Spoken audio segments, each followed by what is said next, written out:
Saudara, kontak tembak antara kelompok bersenjata dan TNI Polri kembali terjadi di distrik Kiwirok, Pegunungan Bintang, Papua Selasa pagi. Dalam kontak tembak tersebut, 2 anggota polisi tertembak. Kontak tembak terjadi saat aparat melakukan pengamanan di Bandara Kiwirok Selasa pagi. Saat mengamankan bandara, personel yang bertugas diserang dari arah ketinggian dan menyebabkan 2 anggota polisi tertembak. Menurut rencana, korban akan dibawa ke Oksibil.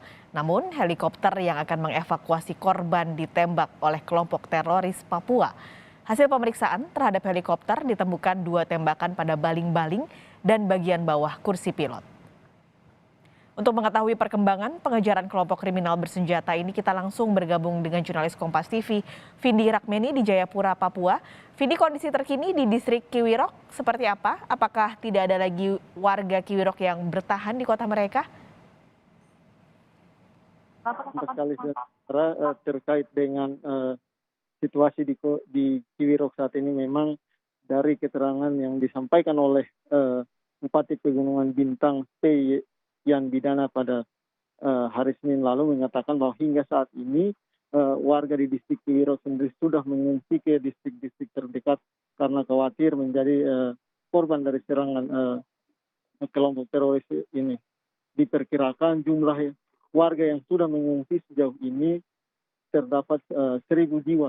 Mereka berpencar di beberapa distrik yang berdekatan dengan Kiwirok ini. Sementara untuk pengamanan di Kiwirok sendiri sejauh ini masih terus dilakukan oleh aparat gabungan TNI Polri, di mana kurang lebih terdapat 100 personil gabungan yang sudah ada di sana untuk melakukan pengamanan maupun pengejaran terhadap kelompok teroris Papua pimpinan Lamek Kapo ini. Lalu, Vindi, sebenarnya sejauh apa upaya TNI Polri untuk mengejar para pelaku pembunuhan anggota polisi dan juga pembakaran rumah warga? Ya, untuk upaya pengejaran sendiri terus dilakukan dengan menurunkan sedikitnya 100 personil gabungan TNI Polri, baik dari Kodam 17 Cendrawasih maupun Polda Papua. Namun salah satu atau kendala yang dihadapi di lapangan adalah lokasi atau medan yang sangat sulit yang akan ditempuh oleh aparat gabungan TNI Polri. Sementara itu di sisi lain kelompok teroris Papua ini dalam melakukan aksinya atau aksi serangan yang dilakukan secara bergerilya. Artinya mereka memilih waktu atau untuk melakukan penyerangan itu biasanya di pagi hari. Setelah melakukan penyerangan, mereka kemudian kabur ke dalam hutan. Inilah yang menyulitkan aparat TNI gabungan dalam melakukan upaya pengejaran dan penegakan hukum terhadap kelompok teroris Papua ini. Lalu, apakah ada dampak signifikan dari aksi kelompok bersenjata ini terhadap penyelenggaraan PON ke-20 yang saat ini sedang berlangsung di sana?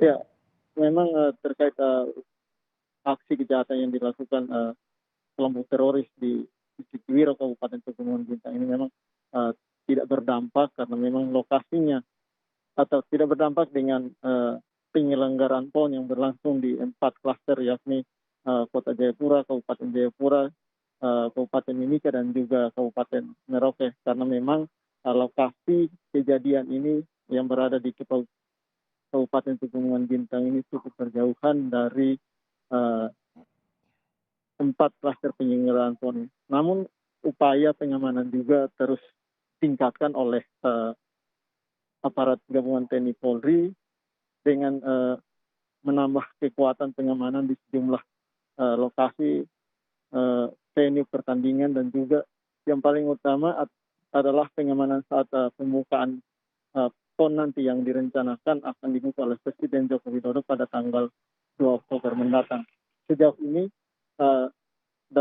dari data yang kami dapatkan bahwa untuk pembukaan PON nanti pada tanggal 2 Oktober terdapat kurang lebih ada 4.000 personil gabungan TNI Polri yang dikerahkan untuk melakukan pengawalan atau pengamanan saat pembukaan PON di Stadion Utama Lukas NMB yang berada di Kampung Harapan, Kabupaten Jayapura, Papua. Terima kasih banyak untuk laporan Anda langsung dari Jayapura, Papua, Vindi Rakmeni.